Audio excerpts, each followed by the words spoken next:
Hello everyone, welcome back to my YouTube channel. তোমরা সবাই কেমন আছো অবশ্যই আমাকে কমেন্ট করে জানিও। আর আমিও খুব খুব খুব ভালো আছি। রাতেই আমি বাড়ি ঢুকেছিলাম আর আজ ছিল আমার প্রথম দিন। আজ আমি কি করলাম সারাদিন বাড়িতে সেটাই তোমাদের সাথে একটু টুকটাক শেয়ার করব।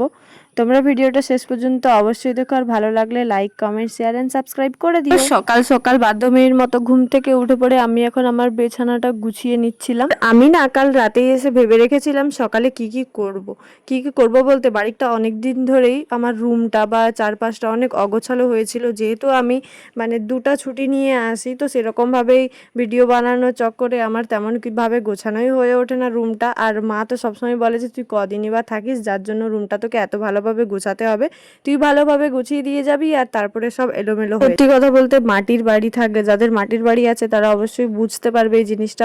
এত পরিমাণে ধুলোবালি পড়ে যেন সপ্তাহে যদি তুমি একদিন করে না বাড়িটাকে পরিষ্কার করো তাহলে তো কোনো মতেই কোনো কিছু পরিষ্কার থাকবে না। পুরো ধুলোয় দেখো এগুলো ভর্তি হয়ে গেছে, আমার জামা কাপড় থেকে শুরু করে সমস্ত কিছু। তারপর আমি উপর টুপর সমস্ত কিছু ঝেড়ে নিয়ে এখন চলে এসেছি এগুলোকে পরিষ্কার করে সুন্দরভাবে রাখতে। আমি ঝাড়ু দেওয়ার বা গুছোনোর পুরো ভিডিও তো নিতে পারিনি, এতটা পরিমাণে ধুলো উড়ছিল আর এত গরম লাগছিল কি আর বলবো, সেই কারণে আমার ভিডিও তেমনভাবে নেওয়া হয়ে ওঠেনি। তবে ধুলা জমুক যাই হোক, মাটির বাড়িতে কিন্তু গরমকালে সত্যি অনেকটা আরাম লাগে। এখানে আমি পরিষ্কার করছিলাম বলে গরম লাগছিল, বাট তারপরে কিছুক্ষণ বসে থাকতেই আর গরম লাগছিল না। এখানে পরিষ্কার করতে করতে কারেন্টটা চলে গেছিল, যার কারণে এইরকম রুমটা আমার ভালোভাবে মোছা পরিষ্কার হয়ে গেলে আমি তোমাদেরকে অবশ্যই দেখাবো তারপরে। আর সব থেকে বেশি হাসির জিনিস কি জানো তো, যেখানে দরকারের থেকেও বেশি জিনিস আমি যেন রেখে ফেলেছিলাম। তারপরে এইদিকে দেখো এখন পরিষ্কার করা আমার শেষ। তারপরে এসে পরে দেখছি নিজেকে যে এতটা পরিমাণে ঘেমে গেছি আমি। তারপরে হাত পা ধুয়ে মাকে একটু হেল্প করে দিচ্ছিলাম। আজকে আমাদের বাড়িতে হবে মোচা, ঠাকুমা মোচা পেড়ে এনেছিল। আমাদের যেহেতু কলা বাগান আছে তোমাদেরকে দেখিয়েছিলাম, বাগান ঠিক নয় অনেকগুলো গাছ লাগানো আছে, তো সেখান থেকেই ঠাকুমা মোচা এনেছিল। আর মোচা ছাড়ানো হয়ে গেছে, তো মোচা ছাড়ানোর পরে আমি স্নান করতে চলে গিয়েছিলাম। আর তারপরে কিছুক্ষণ পরে এসে চিংড়ি ভাপা করব বলে এখানে চিংড়ি মাছ আর সমস্ত কিছু উপকরণ নিয়ে এখন আমি বসে গেছি। চিংড়ি ভাপা, ইলিশ ভাপা এই সমস্ত রেসিপি তো তোমাদের প্রায় সবারই জানা, তবে আমি কোনোদিন ট্রাই করিনি, করতে গিয়ে একটু মুশকিলও হয়েছিল বটে, সেটা তোমাদেরকে আরেকদিন শেয়ার করব।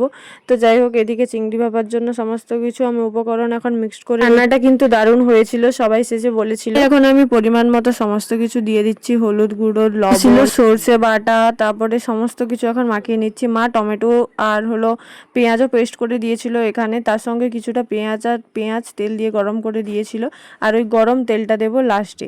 এখানে সমস্ত কিছু গুঁড়া সমস্ত কিছু দিয়ে আমি এখন মিক্সড করে নিচ্ছি ভালোভাবে। তারপরে একটু অল্প পরিমাণে জল দিয়ে দিই। জলটা দেওয়ার পর যেন আমার মনে হলো একটু নুন কম হতে পারে, তার জন্য আবার একটু নুন দিয়ে দিলাম। এখানে তোমরা পরিমাপ মতোই নুন দিও, তোমাদের যতটা দরকার বা যতটা জল নেবে সেই মতো অনুসারে।